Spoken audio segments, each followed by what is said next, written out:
Nagsusubok na silang rumonda. Madidilim pa yung mga mata nila. Mamaya lumipad sila tapos may makasabay ng mga rumuronda dyan, mga kalapatids. Maayano sila, mailayo.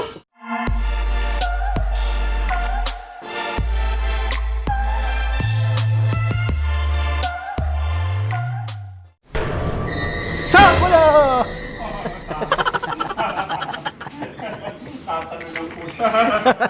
Pautog pa. So, welcome back mga kalapatids. Uy! Kala ko may muwi. Ay no. Kala ko may bumalik. Meron sa trapdoor. Ay no, Grisel. Kinabahan ako ah. Mga kalapatids, 2 araw nga nag-uulan dito pero ngayon ay maganda na yung panahon. Ayun na, mga araw na mga kalapatids. Kinabahan ako. So ito na nga sila. Yung mga young bird namin, nandito na sila halos lahat sa perch. Nung isang araw nga, kailan ba yun? Nung Sabado. Mga ano na to, nagsusubok na silang rumonda mga kalapatids. Yan. Kaya ngayon, ang gagawin namin sa kanila ay dito muna sila sa kulungan. Ano, kung mapapansin nyo, madidilim pa yung mga mata nila. Baka mamaya lumipad sila tapos may makasabay ng mga rumuronda dyan, mga kalapatids. Maayano sila, mailayo. Mahirapan na sila makabalik dito. So sa ngayon, ang gagawin namin sa kanila ay dito lang sila sa kulungan tapos ibu-viewing namin sila. So time check, 8:27. Bago nga kami magpakain sa mga young bird, mga kalapatids, total medyo maaga pa naman. Check ko muna tong mga nandito sa colony. Yan, ito nga, medyo malalaki na yung inakay dito, mga kalapatids. Malapit na tong ilipat dun sa young bird loop. Ito yung magkapatid na white flight. Tapos dun may bagong pisa. Tapos dito si Major Payne ay patuloy na binabara ko yung kanyang asawa. Ano yan, hinahabol niya palagi. Baka nga malapit na mangitlog yung asawa niya, mga kalapatids. Dito din, malalaki na yung mga inakay. Ayan, 2 araw nga halos. Nag-uulan dito, ngayon lang gumanda yung panahon. Kaya nga nag-spray kami ng multicide, mga kalapatids. Itong colony, tapos yung stock hen loop, in-spray namin, pati itong young bird loop. Tapos dito yung mga breeder namin, mga kalapatids, meron na rin mga pisa. Ito. So ito ngang pares na to, mga kalapatids. Kung mapapansin nyo, isa lang yung yung inakay niya. Maliit yung isang inakay niya. Kaya ginawa ko, binigay ko na lang kay JJBK ang sakulam, yung isang maliit na inakay kasi nga naiiwan. Meron daw siyang doon, pangyaya. Ayun, meron na, nagsusubo. Nasingsingan ko na nga yan. Tapos dito. Yung iba may pisa na din, katulad nito. Ayan, medyo malaki na. Tapos itong anak ng Grisel. Tingin ko Grisel nga to. Medyo masungit itong nanay. Yung kapatid niya nandito, mga kalapatid, sa ibon ni Master Pogi. Ayan, nililimliman nung hen. Dito meron ding isa na napisa.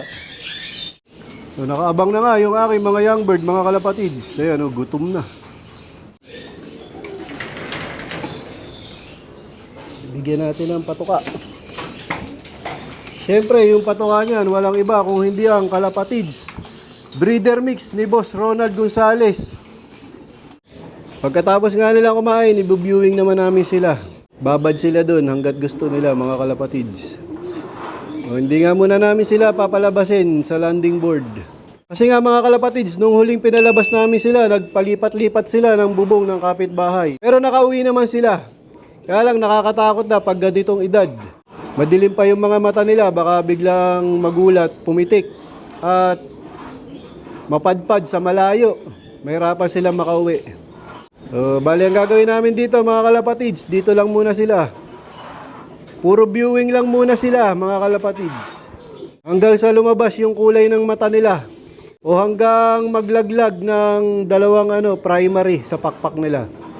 Tapos doon ulit namin sila siguro papalabasin ulit dito sa landing board. Sa ngayon, ganito lang muna ang kanilang gagawin. Kain. inom tapos punta sa viewing. Yan, naubos nila yung Kalapatids breeder mix ni Boss Ronald Gonzales na may halong Nutregano, pure oregano ng Kampiyon at malunggay powder. Yung sipag mo, linisin mo mabuti yan.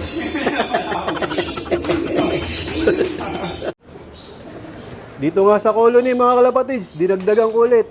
O sinalinan ko ulit yung kainan nila mga kalapatids kasi nga ubus na. Panibagong lagay ng kalapatids breeder mix ni Boss Ronald Gonzales. Yan, kada mauubos yan mga kalapatids, sinasalina namin. Hindi namin hinahayaan na magutom yung mga kalapati namin dito sa colony. Kasi nga may mga sinusubuan yan na inakay. Ngayon nga, sinalinan ko pati yung patokaan doon sa mga kwarto nila mga kalapatids. Ayan, nilagyan ko. Natututo ng tumuka yung aking mga inakay dito. Tapos si Major Peña, tsaka yung kanyang asawa, busy. Ayan, parit-parito sila. Akyat baba sila dito. Dito ko nga siya nilagay sa colony mga kalapatids. Dahil nung una ipinaris ko siya dun sa 17 by 30, parang malungkot siya dun. Parang ayaw niya. Kaya binaklas ko yung pares niya dun. Ibinalik ko yung dating pares niya dito, tapos dito ko siya inilagay sa pinakataas. Dito sa colony. Ayan, parit-parito siya. Lagi niyang hinahabol yung asawa niya. Naubos na nga nila yung kanilang patuka mga kalapatids, yung kalapatids breeder mix. So yun, nakainom at nakakain na sila mga kalapatids. Mapupuntahin na natin sila dito sa viewing. Tingnan natin kung marunong na silang pumunta dito. Yun, magliliparan na. Ayan, binuksan ko na. Ayan, ayun, meron na isa. Sunura na yan. Yung grizzle, malalakas. Yan nga yung unang nagtitigan, yung mga off-color, mga kalapatids. Yung dalawang grizzle, tsaka ito. Ayan na, isa-isa na umakyat. Doon sa viewing.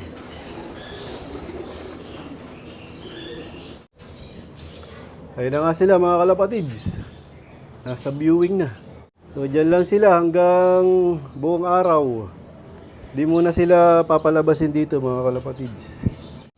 Papagulangin ko muna ng konti. Para pagka nga pinakawala na sila at nagtangkang rumonda, baga may gulang na sila. Kayang-kaya na nilang bumalik. Kahit mapadpad sila sa malayo. Nung huling pakawala nga namin mga kalapatids, nagpuntahan yan dun sa may puno ng mangga, dun sa bubong ng kapitbahay. Lahat sila. Tapos lumipat dito. Ngayon, dito muna sila sa viewing. Dito ko natatapusin ang video ko para sa araw na to. Please like, share, comment, subscribe. Keep safe. God bless. Ingat mga kalapatids.